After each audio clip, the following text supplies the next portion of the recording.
singene ezwini lakho Nkosi likuphila likamandla likho konke naba behlele emakhaya naba ekakwendlu naba Nkosi kule mizi yonke lapho le system efikela khona sikhuluma amandla kaThixo ophilileyo elizwi likaThixo ngena kumzi nomsana thetha ngezwi lakho lapho le sound efikela khona yiba nguThixo ophilileyo baba wethu onamandla siyema phambi koThixo onamandla ukuba uvele Nkosi kule ndawo uma sime phandle sitshiswa lilanga sitshiselwa igama lakho baba wethu onamandla bekumele basisezindlini zenkonzo kepha ngenxa yomthetho olilizwe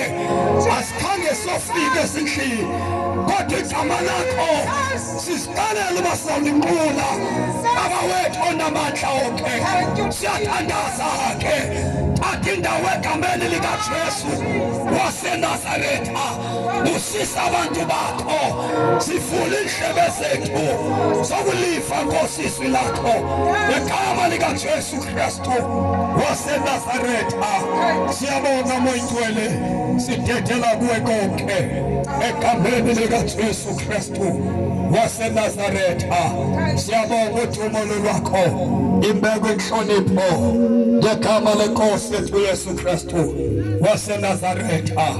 Thank you Lord. Hallelujah.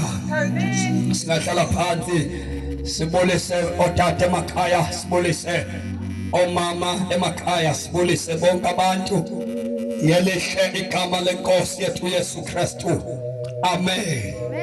Sibulisa bonke abantu emini nje ngelikhetha sithathe ithuba sibulise bonke abantu abakhoyo emakhaya ngelihle igama leNkosi yethu Yesu Kristu waseNazaretha. Simbulela uThixo osivulela umnyango enceba wokuba noba asiyange esikhonzweni sethu kodwa uvulwe lo mnyango wokuba silive ilizwi leNkosi noba sisemakhaya kodwa silive ilizwi leNkosi. Sawufunda nje izwi leNkosi kafutshane ukwenzela uba sikhawuleze sehlukane. Incwadi kaMateyu isahluko seshumi elinanye chapter 11 sithathe iverse yamasumi mabini anesibhozo chapter 11 verse 28 sime kwiverse yamasumi amathathu sibe sesiyathandaza sifunda ke lamaswi bantu bakaqathula bantu baselusikisi hlale phansi uphulaphula izwi likaThixo ekulilo elingaba impendulo kwisimo obhekene naso. Ilizwi likaThixo likukukhanya uthi uDavide lisisibani sami ilizwi lakho Thixo noba uhlelapho kakolodlu yakho uphulaphula ilizwi likaThixo akhona amandla ayofika empilweni yakho. Sawufunda lamazwi kaMateyu kafutshane nje sizawuthandaza. Asithanda ukuba sibe bade kodwa sithanda ukuthatha ithuba elifutshane nje. Izwi leNkosi incwadi kaMateyu chapter 11 verse 28 ifundeka ngohlobo yesani kum nonke mina nibulalekayo nesindwayo kumthwalo ndawuninika ukuphumla. Thabathani ijoko yam nithwale nifunde kum ngokuba ninobulali nithobekile ngenhliziyo noyifumanela ukuphumla imiphefumulo yenu. Verse number 30 kuba ijoko yam imnandi nomthwalo wam ulula. Singawavala amehlo wethu sithobe inhloko zethu. Lilungile ijokwe lakho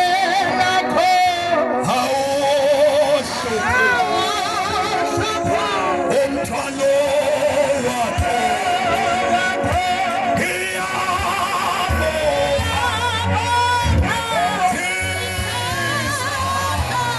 anye nawe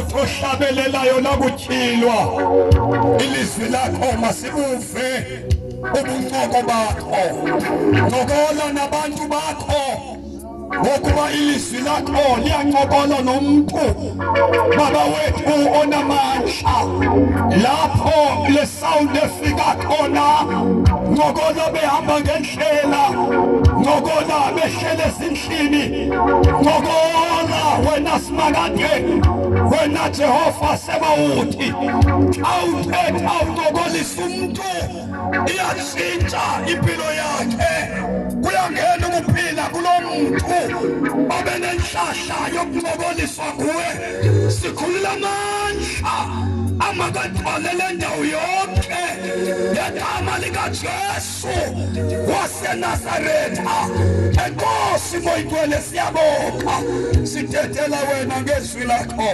in Jesus mighty name amen. Siyafunda ke bathandekayo kwakhona lencwadi ebhalwa kuMateyu ngamazwi aphuma kuYesu uqobo lwakhe ethetha nabantu bakhe lethi iBhayibhile wayebona isihlwele xa sizawuthandaza njengoba ebona isihlwele kuYesu onamandla wamemeza kwaba bantu sifundeleke ngokukhawuleza verse number 28 yizani kum wayesethi uYesu kubantu yizani kum nina nonke nisindwa wathi uYesu kwaba bantu nina nisindwayo nibulalakayo la iBhayibhile ayibonisa ukuthi abantu kwakungekho mthwalo ababewuthwele nazinto uYesu wayezibona sibasinda